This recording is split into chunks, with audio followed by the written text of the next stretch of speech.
Bonjour à tous, c'est Mamdiara de la chaîne ActiPay. Aujourd'hui, pour cette nouvelle vidéo, nous allons vous montrer comment visualiser et exporter vos écritures comptables. Alors, pour afficher les écritures comptables, vous allez dans Saisie, Écriture comptable. Là, vous choisissez l'année.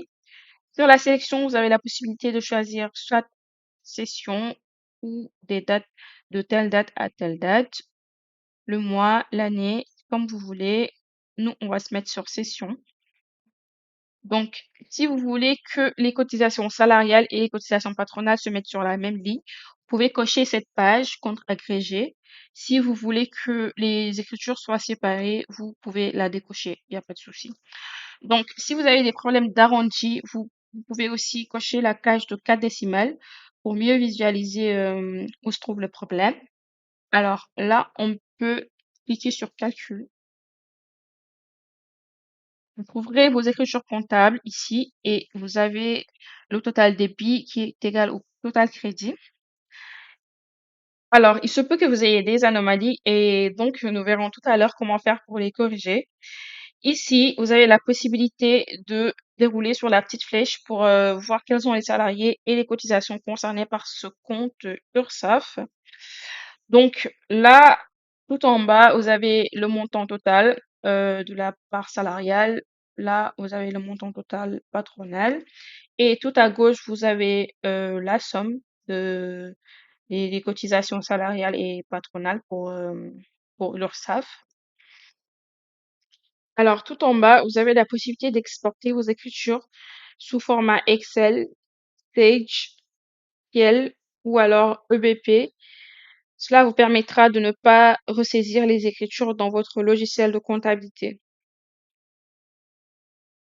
Alors maintenant, nous allons voir comment faire pour corriger les anomalies. Donc, je retourne dans Saisie, Écriture comptable, compte agrégé et calcul. Sur les cotisations URSSAF, il manque une rubrique, donc c'est la rubrique 5101, comme c'est marqué en bas. Alors, dans ce cas, vous pouvez vous aider de État, déclaration aux caisses, hop, là, pour la même session. Et là, ici, vous avez un total de 807,82 € que vous devez retrouver dans vos écritures comptables URSSAF. Donc, on retourne dans nos écritures comptables. Si on additionne URSSAF 431 et la cotisation formation qui fait partie des cotisations URSSAF, mais c'est dans un compte différent. Si on fait le total, ça doit nous renvoyer à 807,82 €. Donc maintenant, on va voir comment faire pour corriger l'anomalie. Alors ici sur le message, il est marqué qu'il manque la ventilation comptable patronale. Donc on va aller dans Fichier, Rubrique. Hop, là, vous tapez la rubrique 5101 qui manquait tout à l'heure et vous l'avez ici. Vous appuyez ici, hop, modifier.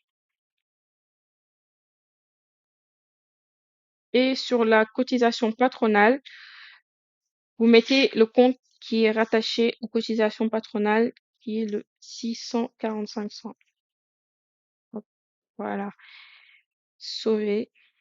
Et donc, si je retourne sur mes écritures comptables, hop, là, j'ai calcul. Voilà, j'ai plus l'anomalie. Et donc, si on additionne les deux comptes, URSSAF et cotisation formation, là nous renvoie au total de 807,82. Et donc, cela veut dire que l'anomalie a été corrigée. Sur chacune des lignes ici, vous devez avoir un code caisse. Donc, si vous n'avez pas de code caisse, là veut dire que la rubrique n'a pas été attachée à une caisse. Donc là, ici, vous avez retraite, vous avez un code caisse. Voilà. Donc, on va retourner dans déclaration aux caisses. Quand vous faites dérouler une cotisation, là, vous voyez les comptes concernés par les écritures comptables. Vous avez également la possibilité de générer des écritures comptables analytiques. Donc, ceci nécessite un paramétrage bien précis. Vous avez le mode opératoire sur Fichier, Wiki, Écriture comptable et paramétrage analytique. Là, vous allez trouver la façon de paramétrer l'analytique sur vos écritures comptables. Alors, pour rappel, cette ventilation comptable analytique ne fonctionne que sur l'export Sage. L'analytique est de pouvoir définir des postes de gestion ou activités. Donc, votre logiciel devrait être capable de gérer de l'analytique pour cela. Vous aurez des balances et de comptes de gestion analytique dans votre comptabilité.